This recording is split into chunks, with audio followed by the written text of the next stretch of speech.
besides Jesus, homeschooling is the second best thing that happened to me really in my life, because it set me up for a lot of really good opportunities, really good learning experience due to the friendships, due to the opportunities, due to the discipline it taught me. It honestly made life easier in a lot of ways.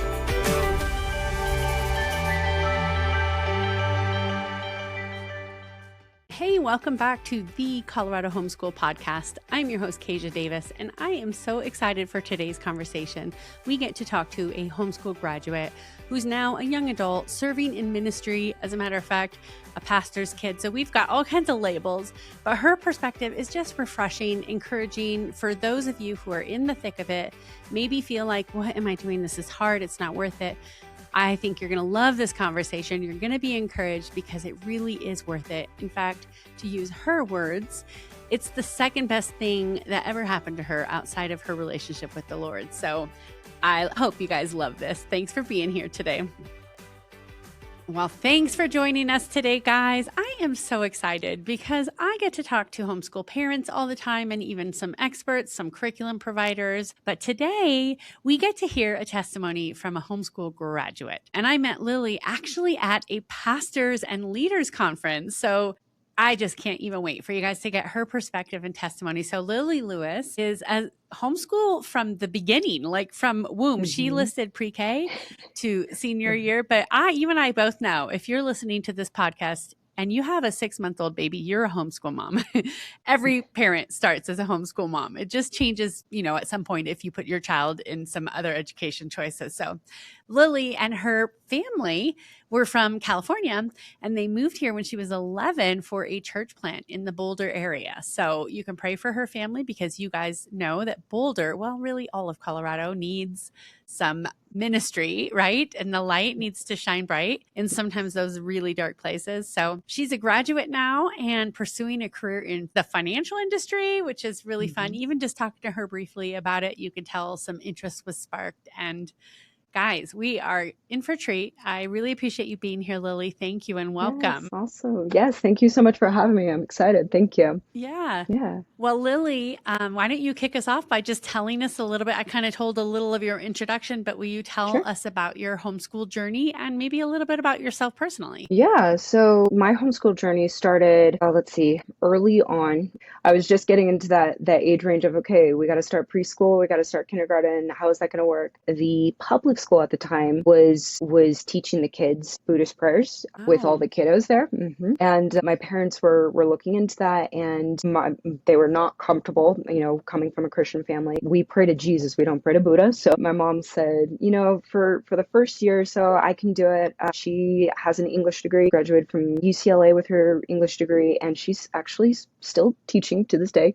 But she's been doing that, and she knew, I'll start with Lily and we'll homeschool her for the first year or two. Little sister actually ended up catching on to that and started reading, I think at age 3. And we had a good thing going, so we kept going, and we've had different curricula, different challenges, even up to high school, those kind of things. But it's been really good. So I always like to tell people, besides Jesus, homeschooling is the second best thing that happened to me really in my life, because it set me up for a lot of really good opportunities, really good learning experience. We've been through all the extra things too with the homeschool journey, like co-op, and one of my favorites was literature. We did a lit club for like 6 years or something like that, somewhere between junior high, mid high school. That's one of the highlights of my homeschool experience. And we also did a program called Destination Imagination that's also integrated through a lot of public schools. We did teamwork. It was a national competition, a lot of creative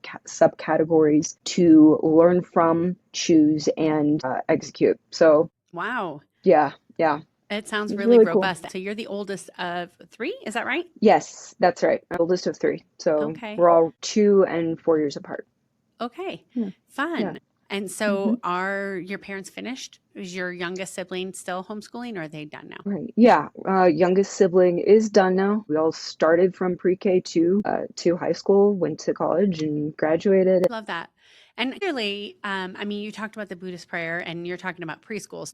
I love that. I'm telling people all the time, there is no such thing as a neutral education. And this Right. idea that you can remove God from education is not true. They're going to learn something. And even if you do try to, quote, keep it neutral, it's just going to be humanist. It's going to be all about Yeah. our own strength Yeah. and abilities, and you don't see God's hand in it. So, wow, that really shocks me that they had such blatant practices. Yes, it was really unique. Okay, well, we have a lot to unpack. So let's kind of get in there. I love that you said that the second best thing in your life was being homeschooled. Why do you say that? I mean, quantify what makes Sure. it so wonderful.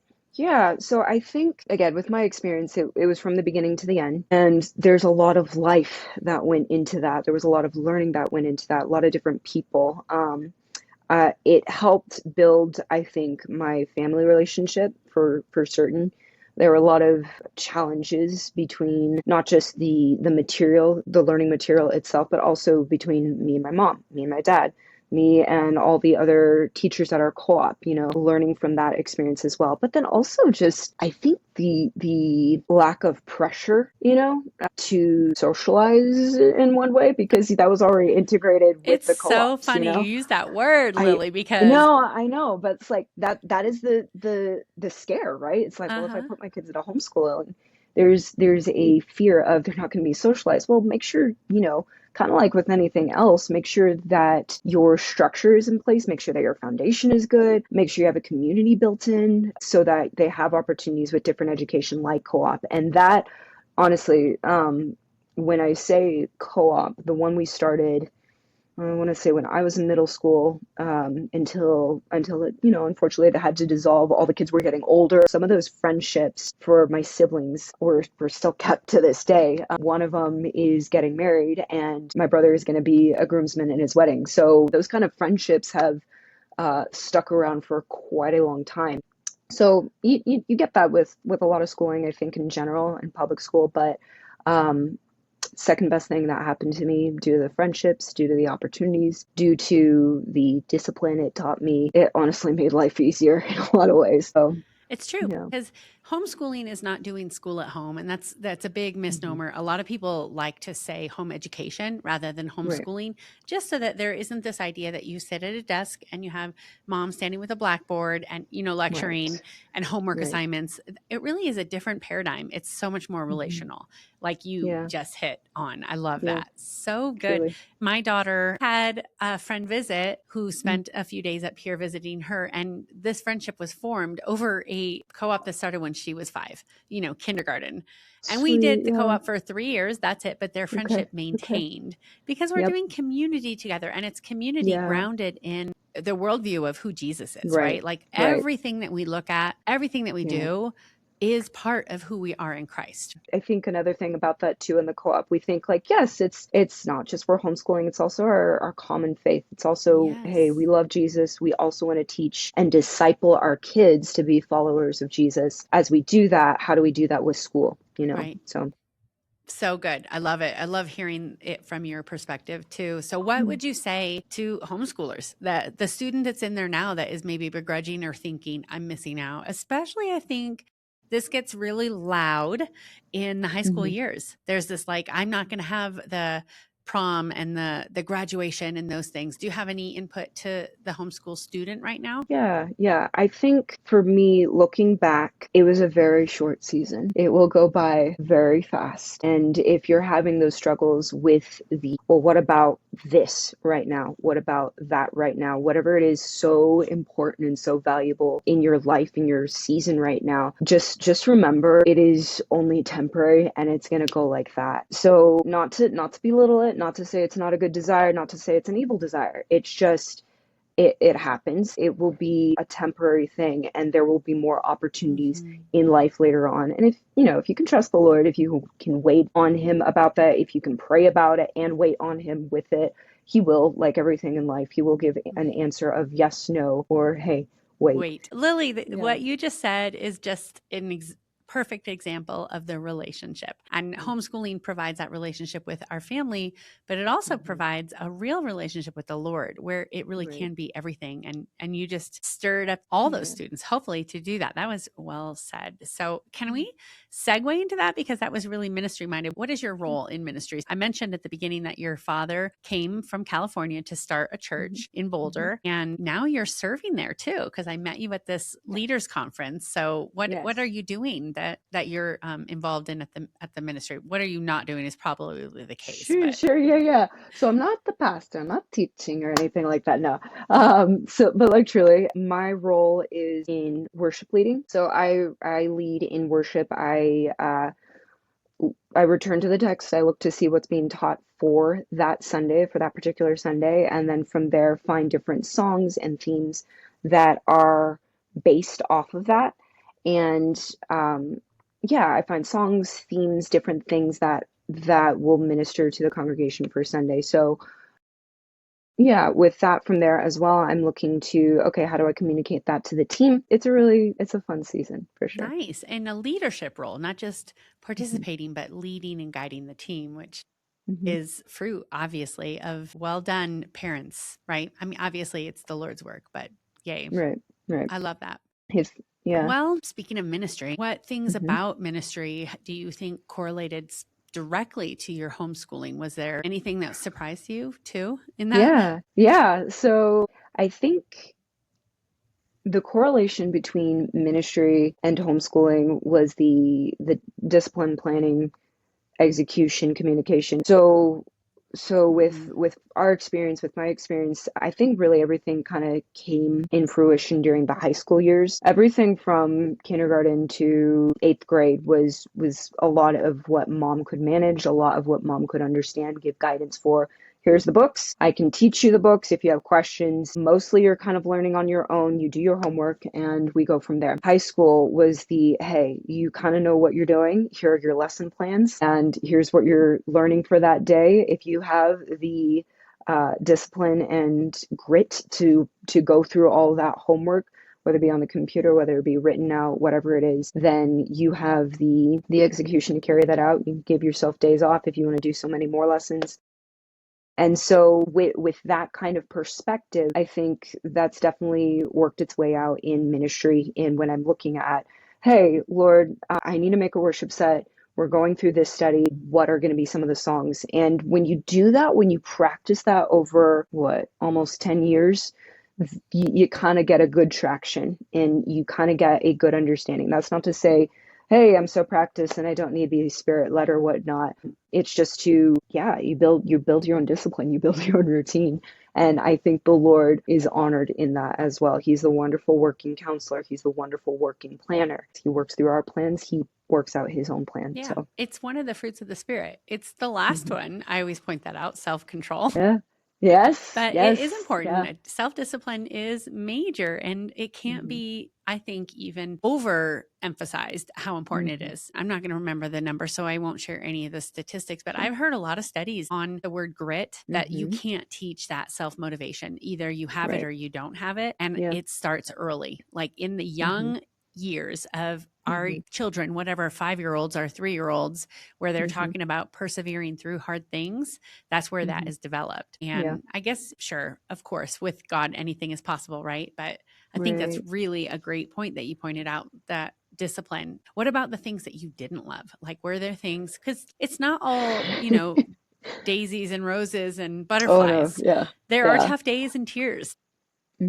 There definitely were. As much as the discipline helped, it was also the hardest thing. The verse that kind of comes to mind is Romans 5. I want to say it's 5:3, 4, 5, between there. We know that tribulation also produces perseverance, character, and character hope. Now we know that hope does not disappoint because the love of God has been poured out in our hearts through this Holy Spirit. Really, it was the trial, the difficulty of, my goodness, it was one year that I had like 10 classes. I would start at 8 a.m. in the morning and finish 8:30 p.m. at night. Had my meals in between, and I did a load of work. It was a lot. And was that to catch up? What was the reason for that? Because normally you don't see that in homeschooling where that many hours? One, it was trying to understand, like my hardest subject for me was math. I was trying to understand a lot of my math, and there was a lot of mental brain work that went into that. And on top of that, I have 6 to 7 other classes that I have to work around as well that are a little bit more challenging or require a little bit more effort when it comes to homework and studying and getting to the next lesson. So just kind of a background basis as well. During high school, we used a Becca. This was a little over 10 years ago, so I'm not exactly sure how it impacts students now, but we did a Becca where we would receive the DVDs for the lessons, for the classes. For every lesson plan, you'd watch that lesson and do the homework until the next lesson. And honestly, depending on the class, what I could do is I could do one lesson, and if I could understand the homework, great, go on to the next lesson if I wanted to. With math, it was not the case. It was a really, really challenging time. There were the tears sitting at the kitchen table being like, Mom, I don't know, and you don't know. You're going into finance, which that Yes, requires a lot of math. yes, it requires math. Honestly, I think my career now with finance has involved a lot more strategy because Okay. numbers are numbers. You have Yeah. your calculator at the end of the day. You could do basic math, great. Then it's a world of possibilities to Right. all your clients and everything like that. But yeah, algebra was not the strong suit. Calcula was not even in consideration as much as it was like, hey, get the basics down. Yeah. But the So perseverance to get through it, it sounds like right. you were able to do that. And I really love that you shared that because that's the thing we talk about to train up a child in the way he should go. That's what we're called to do, right? Mhm. And that Yeah. word to train up is the word paideia. I'm probably saying it Mhm. wrong, but it's like this whole encompassing education on helping that child discover who the Lord created them to be. So we're all individuals, right? We have Mhm. a different purpose, a different gifting. And I think that is the problem with traditional education in the public school. One of the problems, one of many, I feel Sure, like, for sure. Yeah. but you have the freedom to persevere and spend the extra time and go at, you said that from the beginning, the pressure that you can go at whatever pace you needed to go at. And a Right. 12-hour day sounds very, very hard, but I It love was, that you yeah. persevered. Yeah, I had great support. My parents were very supportive. They found answers, they found resources. They got in contact with, people they needed to and helped me figure it out, so I can graduate the class for whatever the school year was, Yeah. so Well, yeah. and this conversation is just reminding me, as a homeschool mom myself, it was really easy to tie myself up into my children's successes and failures. And Sure. granted, I want my children to succeed. And I also want to take responsibility for my part. But understanding that my children needed to embrace what God was asking them to do and take ownership in that. And do you feel like that is really, it sounds like your parents did. They gave you more and more freedom and you were structuring your day to kind of work through those tough math days? Yeah, definitely. They gave me a lot of free range when it came to letting me go through the struggle of it and not giving me whether they were able to or whether they were unable to give me an immediate gratification with some answer, They helped me go through that. So, and it wasn't just like, hey, we're only looking for an answer. We're looking how to regulate the emotional trauma that you're Right. going through, Right. with The the heart problem. issues. And they, Yeah. exactly, with the answer that you can't find right now. So, Right. which honestly, I think looking back, that was a lot harder in the homeschool days, I think, than it is now in life. In the homeschool days, I would have my days so structured and planned out. I think we lean on two sides of the spectrum, whether, hey, I'm going to take the educational roulette of whatever it is my kid's doing and call that homeschooling.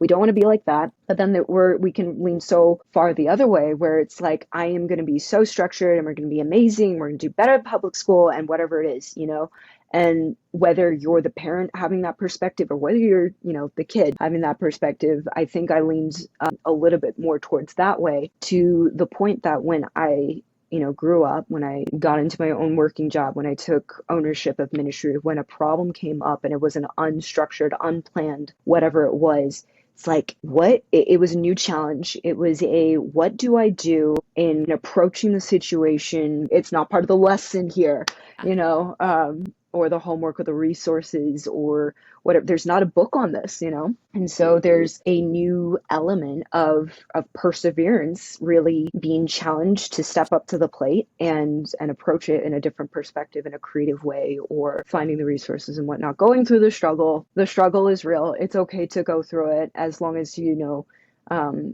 again, I think trusting the Lord is huge on that and how you approach it. So yeah, just to remember the different domino effects and how you approach this is great and this is not so great with answers right now. So yeah, and just to point out, I mean, you kind of already alluded to it, but learning is on the continuum. Like we're still learning, because you said as opposed to now, like dealing with these things, because we are still growing and learning. If you're homeschooling right now and you have teenage kids that are not wanting it and they're kicking against it, you're probably going to have gaps. It's always a fear. What if I miss X, Y, Z? Well, you're teaching them how to learn, and then they can, like you just sort of mentioned, a gap. Like, wait, I don't have flexibility built in because I want the plan, but the Lord is so faithful. Before we leave, I want to give you an opportunity. Is there something that you would say to your parents? Like, I'm sure you probably have, but is there something that you would thank them for specifically in homeschooling and this process? Yeah, honestly, it comes down to two simple things. One, thank you for putting up with the cost that went into homeschooling, particularly in the areas financially and in time.